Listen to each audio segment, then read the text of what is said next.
Yeah, I feel like that was the main goal that I was trying to create with everyone, is to have a fight sequence that wasn't just flashy, a bunch of flips and random shit, but also have it like sort of be based off of actual combat and actual like technique. And Mhm. so having Ali, who's was a black belt in wushu.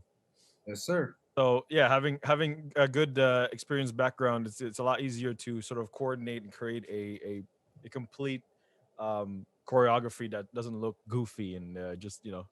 Yeah. Honestly, like with wushu and like karate and taekwondo, a lot of those martial arts today, yes, they are watered down, but they do offer you a good sense of form Mm. and like theatrics. Or Yeah. like, you see a guy like in the Olympics do like a wushu form with like either a sword or a staff. Yeah. Holy shit! I don't know if that would be actually effective in a fight, but it looks damn cool. You Yeah. know what I mean? So it's like, yeah, I What? lucky, bro. Just having that background, just I like retrospect, like it kind of did help a lot. But Mm. when I was doing like my films, like back in the day, like I was just like, oh, just this punch looks good, you know? Yeah. I didn't understand. I was like, okay, it came from just like training, just days and in of just hitting that punch and making it like, form well. You know what I mean? Yeah. I Right, think I right. I think that's the biggest thing we wanted to like sort of perfect also, is the forms of each strike to make it look like it actually is realistic. You know what I mean? Yeah, 'cause Right. every character has like A specific style of specific style, and you kind of Yeah. want with that narrative. You want to like, yeah. explore why he fights a certain way. Mm. Even though it's gonna be 3 minutes long, I feel like we did have a good emphasis On styles. on Yeah. styles and setting rules. Like like this Mm. this character, because of the way he is, he fights a certain way. Yeah. Yeah. Yeah. Right. Way. So and like staying within character through the fight and having him do like choices or decisions that either reflect what he was before the fight or after the fight, I feel like were important. You know what I mean? Like Yeah. Yeah.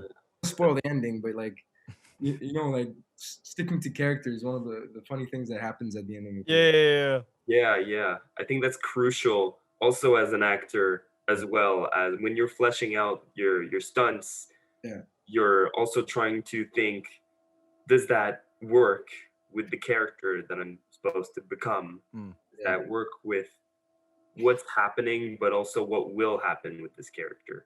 Hmm. Yeah. And I guess I agree. I agree with that. I feel like it's also like give it a different a different approach to the fighting. You know what I Mhm. mean? Having like one fighter be more boxing ish style, the other one more sort of brawler, the other one more technical.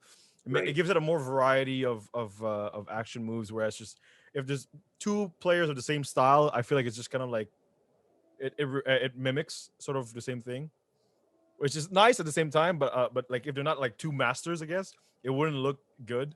It would just sort of like When I mm, think of like two fighters or like any kind of choreography where it's same style and it's just flashy nonsense back and mm, forth, I think of like the Star Wars prequels. yeah, There's no difference in any kind of like the sword fighting. It's just pop, pop, pop, pop, pop. yeah, well, your eyes just glaze over after a while. Yeah. yeah. It's I because think they're lucky they have cool fucking light swords that you're distracted by. Because Yeah, imagine like doing the same kind of lightsaber choreo with real swords. It wouldn't be yeah. as to watch. You know what I mean? That's what I was talking about last episode. We were talking about how VFX often big companies use a large amount of VFX to just sort of mask Yeah. the really sort of cheapness of their choreography or their storylines. So like in a sense, a lot of like for like the recent Star Wars and stuff is a good example where it's just like really flashy swords and whatnot, but then the actual choreo is very like sort of 1-2 basic. You know what I mean? There's a great YouTube channel. I think they're called Corridor Crew. They break down a lot of stunts and a lot of visual Yeah, effects, yeah, yeah, like major Hollywood productions and even on TV shows. And they broke down the Star Wars Last Jedi duel between yeah, Kylo, the Mary Sue character, and a bunch of what was it? The Emperor. yeah, yeah. The Emperor's henchman or whatever. Yeah, It wasn't even the Emperor. What did they call him? The guy who died literally in the first like yeah. Snoke. His head severed. Snoke. Snoke. Thank you. Yeah, Yeah, yeah, Snoke. Emperor Coke. He got like yeah. taken. And bro, that fight scene, like I remember watching it in the cinema. I was like, "Oh, what? That's cool. That was something. That was the best Star Wars lightsaber fucking fight I've seen in my life." And then like Yeah. I rewatched it again, and then like I try to see what the stunt guys in the back are doing, and it's just nonsense. There's no nothing makes sense. Like swings this way, and the guy behind him is like, oh shit. You know, yeah. you know what I mean? Like there's no, like it's just flashy nonsense, like you said. It's just the lightsabers are just masking how bad the actual choreo is with the music and the camera moves, because like it's just like the Born Legacy movies, bro. Yeah, exactly. Yeah. It's kind of just shaky cam. You really don't see what's happening, and people think, yes, that's good action. You It's know, really like, edgy. It's really edgy.